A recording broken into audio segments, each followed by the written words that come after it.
Bom, boa noite, nós somos o grupo número 4. A gente vai apresentar o nosso sistema de gerenciamento do banco. No diagrama UML, a gente tem a estrutura que a gente buscou implementar nessa API Java. A gente tentou modelar as classes de forma que elas fossem camadas, que a gente pudesse reduzir ao mínimo a dependência entre elas. Então, usando o Spring Boot e o JPA, a gente criou algumas entidades. Aqui no diagrama a gente pode ver a Client Entity. O interessante do diagrama UML é que ele deixa bem claro que ela só está sendo utilizada na Client Repository e na Client Service. Então, da Client Service para cima, a gente usa os DTOs, que são os Data Transfer Objects, que daí no caso são classes específicas para fazer essa transferência dos dados. Então, como a gente pode perceber, a transferência de dados do cliente entre a Client Controller, que é a rota que estabelece os métodos REST, para a Client Business, que é a principal classe da nossa aplicação, né, a classe que tem as regras de negócio.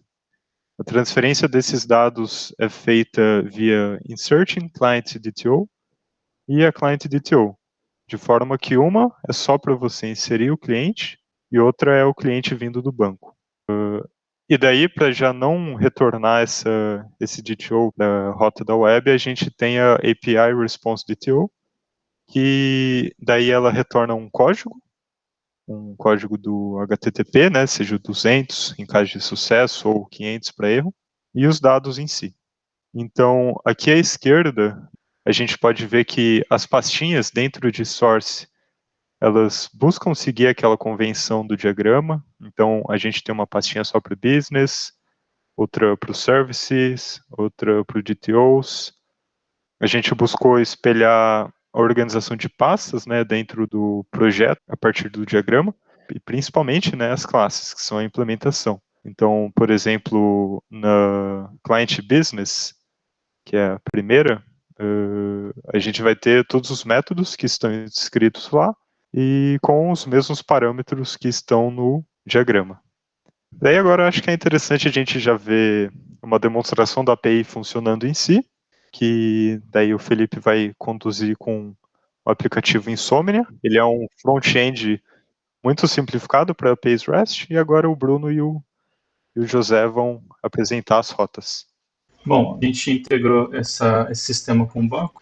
A gente fez de uma forma bem simples aqui. A gente está utilizando um banco SQLite, que é um MySQL em formato de arquivo, que ele é bem utilizado para projetos pequenos ou também contexto de aplicativos mobile e assim por diante. Bom, a estrutura de tabelas que a gente tem aqui é simples, são duas tabelas apenas para o uso dessa API. A primeira tabela é a tabela de clientes, que a gente tem uma chave primária ID, o nome do cliente, o CPF do cliente e um valor que ele possui na conta desse cliente. E também, a gente só menciona aqui que o CPF é uma chave única, que é utilizada também na criação. A outra estrutura que a gente tem é de transações, que a gente também tem um ID, uma chave primária de uma transação. A gente tem qual usuário que realizou essa transação através desse user ID, o tipo de transação, que a gente vai mostrar melhor daqui para frente, e o valor que foi essa transação. É uma estrutura de banco bem simples, só para a gente exemplificar esse diagrama desse projeto. Só para mostrar também, aqui a gente tem esse banco SQLite instanciado e no momento ele está vazio, tanto a tabela de transactions como a tabela de clients. Na demonstração a gente vai inserir via API e no final a gente mostra aqui a tradução no banco.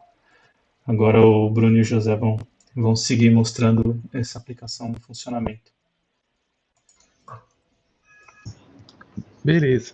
Então vamos começar fazendo primeiro a primeira população, criar um novo cliente.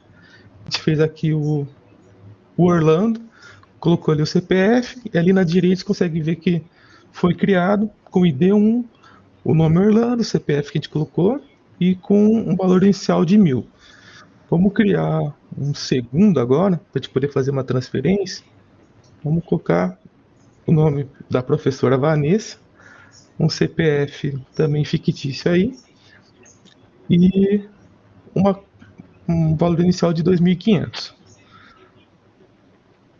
No que foi criado, Já foi mostrado ali o ID2 e com o valor 2.500. Aí agora eu vou mostrar como que funciona uma transferência, que eu acho que vai ficar legal. Então aqui na transferência a gente tem o ID de quem está mandando o valor e o ID de quem está recebendo, ali no Sender ID e no Receiver ID. A gente vai colocar um valor, isso, 500, no que é executado. A gente já consegue ver que a transação foi feita com sucesso. Aí o José, se quiser mostrar para a gente como que ficou lá no GET. Então a gente pode usar a requisição getUserById para ver como estão os atributos daquele usuário no banco, né? Então ele retorna para a gente passando o ID do usuário lá na URL, ele retorna o ID do usuário, nome, CPF e o dinheiro na conta que foi incrementado aí por conta da transferência. E da mesma forma a gente pode ver o usuário do Orlando, né, passando o ID de número 1 lá em cima, só para a gente confirmar se o dinheiro foi debitado. E beleza. Perfeito. Isso. Inicialmente ele estava com 1.000, agora está com 500. E a Vanessa, que estava com 2.500, passou a ficar com 3.000. Agora então a gente fazendo um depósito simples também. Coloca qual é o ID do cliente e o valor que vai ser depositado. Então aqui a gente colocou o ID 2, que é o da Vanessa. Ela já tinha 3.000 por causa da primeira transferência, agora está com 3.500. A gente já consegue ver aqui o resultado que já está acontecendo. E o withdraw, que seria o saque, né? A gente tem também o mesmo esquema do depósito, mas agora o valor vai ser decrementado. A gente colocou então o ID 1, que seria do Orlando, um valor de 100, e ele ficou com 500.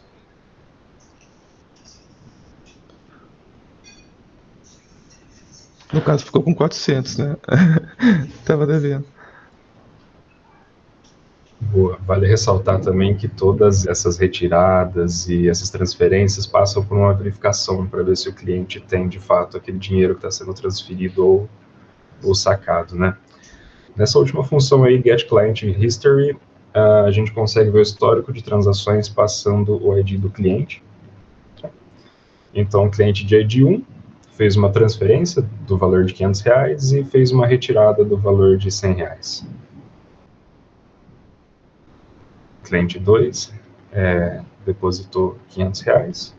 E se agora a gente sacar esses 500 também, né, para o ID 2, daí daria para ver ali atualizado uma nova entrada aí no histórico.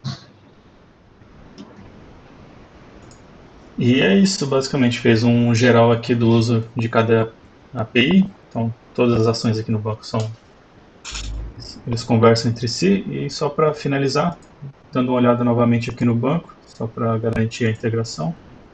Agora, atualizando o banco, a gente já viu os usuários que foram criados no teste, então do Orlando e da Vanessa, e também as transações que foram feitas, que a gente consegue ver a transação de cada um.